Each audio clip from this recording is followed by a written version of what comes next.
My next Patreon question is from Sonia, and it's the first of a few Which Is Betters you'll be seeing this month. Which is better, Rock-A-Doodle or the Pagemaster?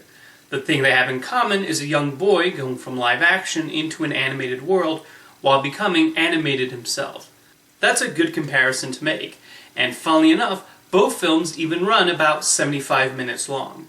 But which makes for a stronger 75 minutes?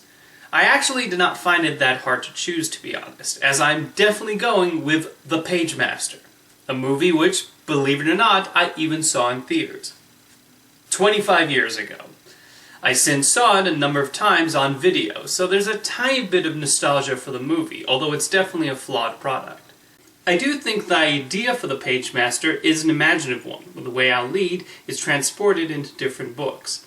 I think the theme of the movie, with Macaulay Culkin learning about courage and imagination from the power of books, is a good one and handled in an okay way. The main problem with the movie is its runtime. We actually don't spend that much time in the animated portions, as the film rushes from book to book, almost like it wants to get to the exit as much as Richard Tyler does. We start with Dr. Jekyll and Mr. Hyde, then we enter Moby Dick, then Treasure Island, there's a quick nod to Gulliver's Travels, they skim through the fantasy section, there's a fight with a dragon, and then it's over. So there's a feeling of, that's it? What we do see of those classic stories is nice, and the James Horner written song they play over the fantasy montage is quite lovely, but I feel the Pagemaster could have benefited from another 15 or 20 minutes. I'm also not the biggest fan of the comic relief sentient books that tag along with Culkin. I like the idea of these books who desperately want to be checked out of the library, but they're not the most interesting or funny sidekicks. Oh, and they make a lot of book-related puns.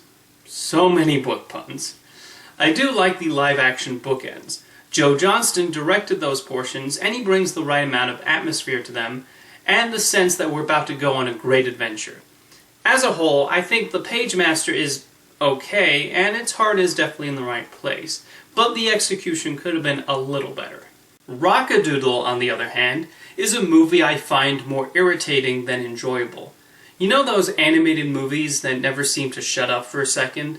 This is one of those, as there is barely a moment where characters are not talking, yelling, singing, screaming, or exclaiming something.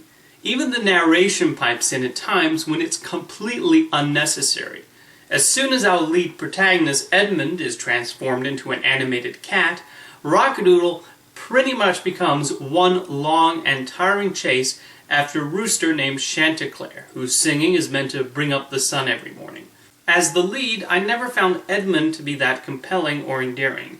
I don't like knocking child actors, though, so I have no idea what direction Don Bluth gave him. The songs are unremarkable, both musically and lyrically. As I mentioned before, the movie is only 75 minutes long, although it's really an hour because they drag out the end credits so slowly.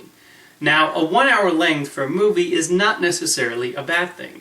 Dumbo is only a little over an hour long, and the filmmakers were able to fill that with likable and memorable characters, lovely songs, and a compelling conflict, all beautifully paced, and there's not a single second I would add to its runtime. Rock-A-Doodle, meanwhile, feels rushed and lightweight. I can compliment it on a few things, though.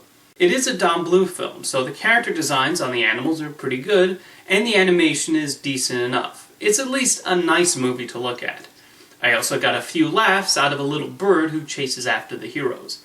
Bluth seemed to use that character as an opportunity to indulge in a few Wile E. Coyote-inspired bits of cartoon mayhem. Otherwise, this is the second time I've seen Rock-A-Doodle, and I somehow liked it even less this go-around. But let me know in the comments whether you prefer Rock-A-Doodle or The Pagemaster, and thank you for your question, Sonia.